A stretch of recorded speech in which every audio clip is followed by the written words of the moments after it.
Hello বন্ধুরা, জ্ঞানজ্যোতি coaching সেন্টারের পক্ষ থেকে তোমাদের সকলকে জানাই আরও একবার স্বাগত।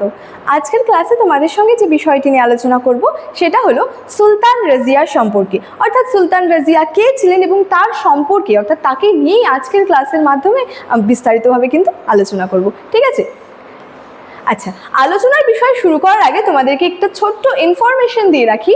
তোমরা যারা যারা ভাবছো আমাদের সঙ্গে এই সেমিস্টারে অনলাইনে যুক্ত হবে, তারা কর্নারে দুটো নাম্বার দেখতে পাচ্ছ, 7076398606 এবং 6295916282। এই নাম্বার দুটি হলো আমাদের জ্ঞানজ্যোতি কোচিং সেন্টারের অফিসিয়াল হেল্পলাইন নাম্বার।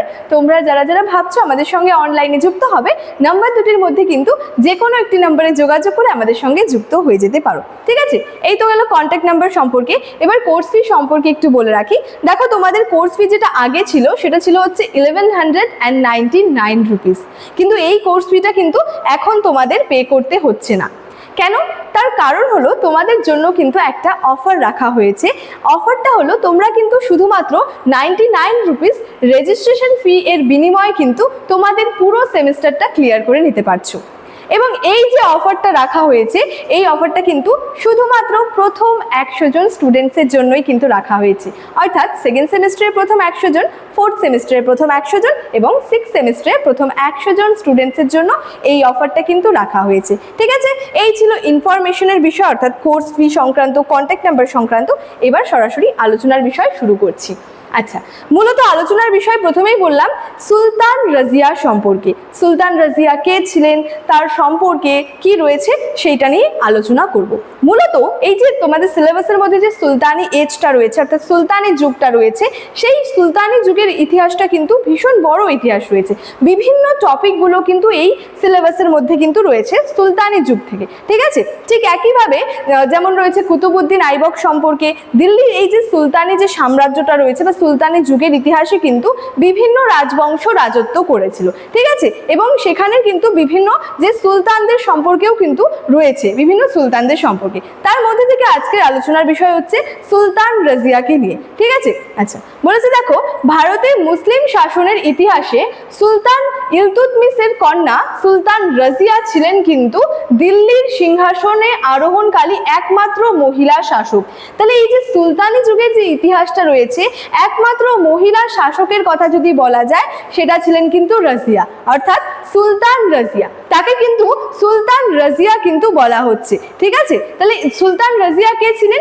ইলতুৎমিশের একমাত্র কন্যা ছিলেন কিন্তু সুলতান রাজিয়া, যিনি কি এই দিল্লির সিংহাসনে আরোহণকারী একমাত্র মহিলা শাসক ছিলেন। ঠিক আছে, 1236 খ্রিস্টাব্দে তিনি সিংহাসনে আরোহণ করেন এবং তার সংক্ষিপ্ত শাসনামলে কিন্তু অসামান্য বীরত্বের তিনি কিন্তু পরিচয়টা দিয়েছেন। অর্থাৎ তিনি এই যে সিংহাসন আরোহণ করেছিলেন, সালটা ছিল হচ্ছে 1236 খ্রিস্টাব্দে। ঠিক আছে, তিনি কি করেছিলেন?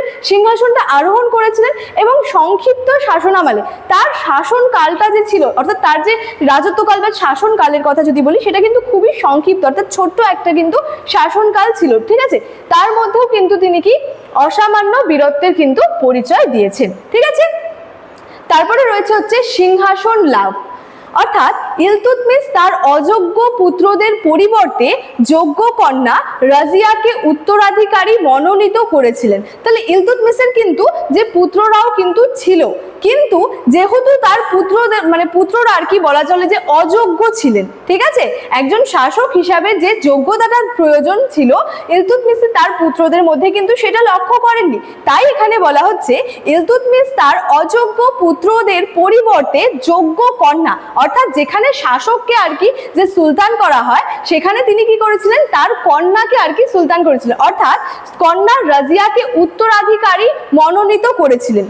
যদিও তুর্কি আমিররা এর বিরোধিতা করে রুকনউদ্দিন ফিরোজকে ক্ষমতায় বসায়, কিন্তু রাজিয়া দিল্লির জনগণের স্বতঃস্ফূর্ত সমর্থনে 1236 খ্রিস্টাব্দে সিংহাসনটা অধিকার করেন। অর্থাৎ কি করেছিল?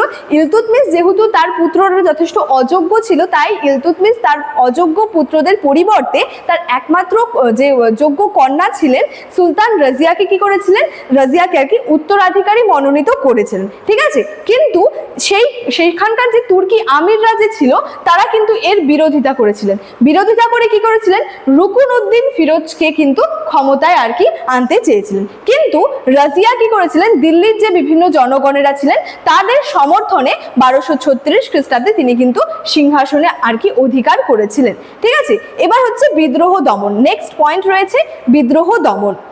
সিংহাসনে বসার পর লাহোর, মুলতান, বদায়ুনের বিদ্রোহী শাসনকর্তারা দিল্লি অবরোধ করলে রাজিয়া অত্যন্ত কূটনৈতিক দক্ষতা ও সাহসিকতার সাথে সেই বিদ্রোহ দমন করে নিজ ক্ষমতা সুসংহত করেন।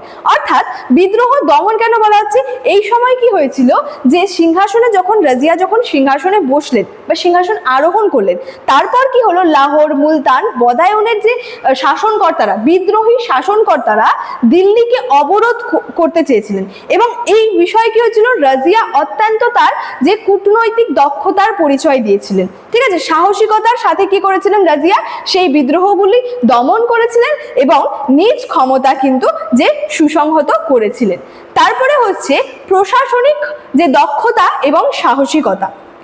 রাজিয়া মাত্র 3.5 বছর শাসন আর কি করেছিলেন। তাহলে এই যে রাজিয়ার যে শাসনকালটা ছিল, শাসনামলটা ছিল, সেটা কতটুকু ছিল, মাত্র 3.5 বছর। যার জন্যই সেখানে বলা হয়েছিল যে সংক্ষিপ্ত শাসনামলে। ঠিক আছে, অসীম আর কি অসামান্য বীরত্বের পরিচয় দিয়েছিলেন। রাজিয়ার সংক্ষিপ্ত শাসনকাল ছিল, শাসনামল ছিল এবং সেই সংক্ষিপ্ত অর্থাৎ একটা ছোট শাসন কালের মধ্যে তিনি কি করেছিলেন, তার অসামান্য বীরত্বের কিন্তু পরিচয়টা দিয়েছেন। ঠিক আছে, আচ্ছা, তিনি সমকালীন পর্দা প্রথা ভেঙে পুরুষের পোশাক পরে কি করতেন, রাজসভায় বসতেন। তাহলে তৎকালীন সেই সময়ের যে পর্দা প্রথা ছিল, সেই পর্দা প্রথা সুলতান রাজিয়া কিন্তু ভেঙে দিয়েছিলেন এবং তিনি কি করতেন, যে পুরুষের পোশাক পরে তিনি কিন্তু রাজসভায় বসতেন। ঠিক আছে, সরাসরি যুদ্ধ পরিচালনা করতেন। নিজ নামে তিনি মুদ্রা জারি করে নিজেকে সুলতান বলে কিন্তু বা সুলতান হিসেবে কিন্তু ঘোষণাও করেছিলেন। সুলতান রাজিয়া কি করলেন, নিজের নামে মুদ্রা জারি করলেন এবং নিজেকে সেই মুদ্রার মধ্যে কি করলেন, সুলতান বলে কিন্তু সুলতান হিসেবে আর কি জারি করলেন। সেখান থেকে হয়েছে কি, তার নামের পাশে এই সুলতান কথাটা কিন্তু এসেছে। অর্থাৎ এই যে ইলতুৎমিশ যার অযোগ্য পুত্রদের পরিবর্তে যোগ্য কন্যা যে রাজিয়াকে উত্তরাধিকারী হিসেবে মেনে নিয়েছিলেন, বলে গিয়েছিলেন, তো তারপরে কি হলো, রাজিয়া সিংহাসন আরোহণ করলেন। ঠিক আছে, তার ফলে কি হচ্ছে, রাজিয়া কি করলেন, তার সংক্ষিপ্ত শাসনামলের মাধ্যমে একটা অসীম বীরত্বের পরিচয় দিয়েছে এবং রাজিয়া নিজ মুদ্রা জারি করেছিলেন। সেই মুদ্রায় কি নিজেকে সুলতান বলে কিন্তু আর কি জারি করেছিলেন, ঘোষণা করেছিলেন। তুর্কি আমিরদের বিরোধিতা।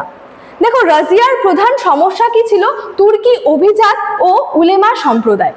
ঠিক আছে, তারা একজন নারীর শাসন এবং যে তার স্বাধীন যে চেতা ব্যক্তি, ঠিক আছে, স্বাধীনচেতা ব্যক্তি, সেটা মেনে নিতে কিন্তু পারেনি। অর্থাৎ এই যে তুর্কি যে আমির, যে অভিজাত, যে উলেমারা আছে, সেই এরাই ছিলেন কিন্তু মূলত রাজিয়ার প্রধান সমস্যা।